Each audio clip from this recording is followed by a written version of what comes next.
Believing that you're destined for heaven when you're not would be the most tragic self-deception. David Servant's book, The Great Gospel Deception, will help you be sure that heaven will be your eternal home. Order your copy at heavenword.tv.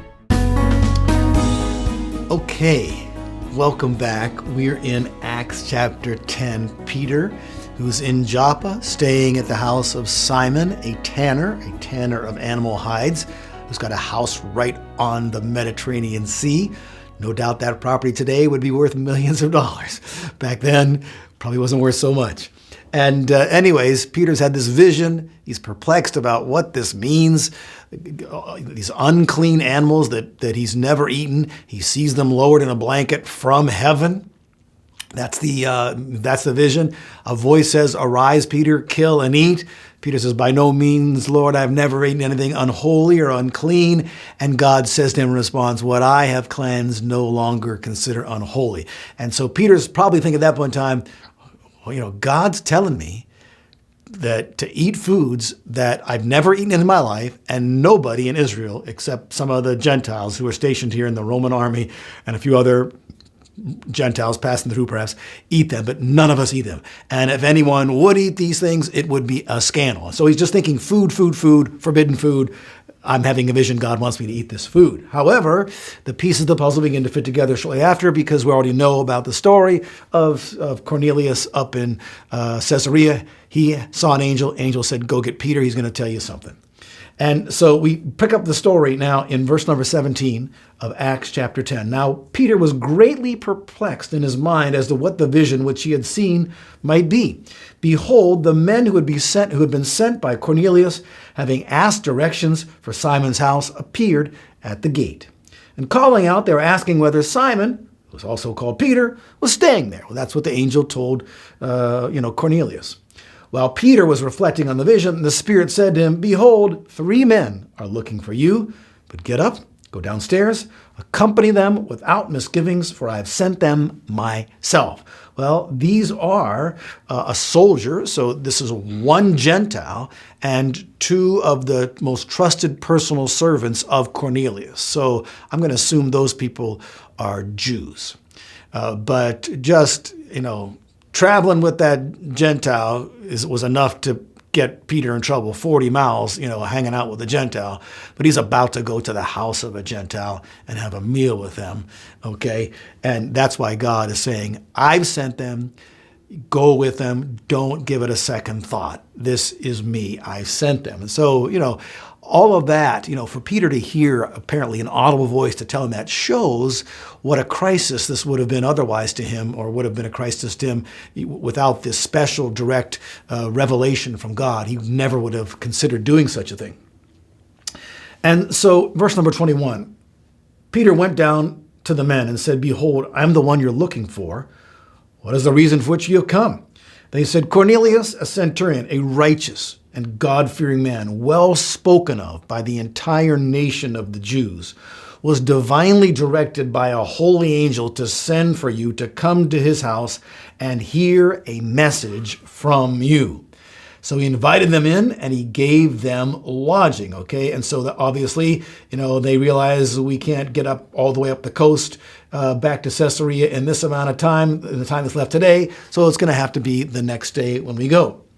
And on the very next day, he got up and went away with them, and some of the brethren from Joppa accompanied him. Well, if I'd have been there, I'd have wanted to go with him, because I could tell something special is about to happen here, okay? And some of the spiritually adept people there in Joppa said, we don't want to miss this. On the following day, he entered Caesarea. Now, Cornelius was waiting for them and had called together his relatives and close friends. So he had told them, unashamedly, the story of the angelic appearance. Of course, everyone already knew he was a devout man, totally believing in the God of the Jews, connected in every way he could possibly be connected as a Gentile Roman centurion. And so he's influenced a lot of people who fear God with him. They want to hear the message. So this is a gathering by God of hungry Gentiles. Okay, and maybe there were some Jews, but it seems like it's mostly Gentiles, relatives and so forth of Cornelius and friends. And so now we go to verse number 25. When Peter entered, Cornelius met him and fell at his feet and worshiped him.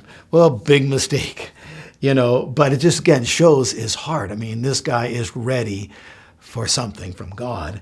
But Peter raised him up, saying, "Stand up, I too am just a man." And as he talked with him, he entered and found many people assembled. And he said to them, "You yourselves," now listen to this closely, "you yourselves know how unlawful it is for a man who is a Jew to associate with a foreigner or to visit him." So everybody knew this is history being made today already, without anything else happening. I mean, here's a Jew in the house of a Gentile, visiting him, associating with him. "And yet God has shown me that I should not call any man unholy or unclean." Now, that's interesting. And we'll have to talk about that a little bit more next time to get it to the depth that I'd like to.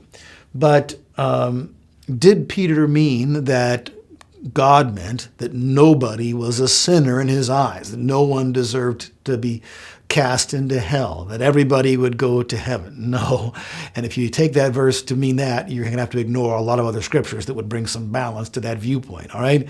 But Peter has begun to figure out what that vision really was talking about. God wasn't so much interested in food and animals. He's interested in people. And God is taking him to the house of a Gentile to share a message with them. And Peter, knows what the message obviously is, okay? What God has cleansed, don't consider to be unholy. Not that God had already cleansed every Gentile, but on the other hand, we're going to read some words that Peter is about to say that indicate that, at least at this point in time, that Cornelius was in a right relationship with God as much as he could be. He wasn't considered by God unholy or unclean. Of course, we read the description. And neither should Peter. And for that reason, he's a prime candidate for everything God had to offer. Okay, out of time. See you next time.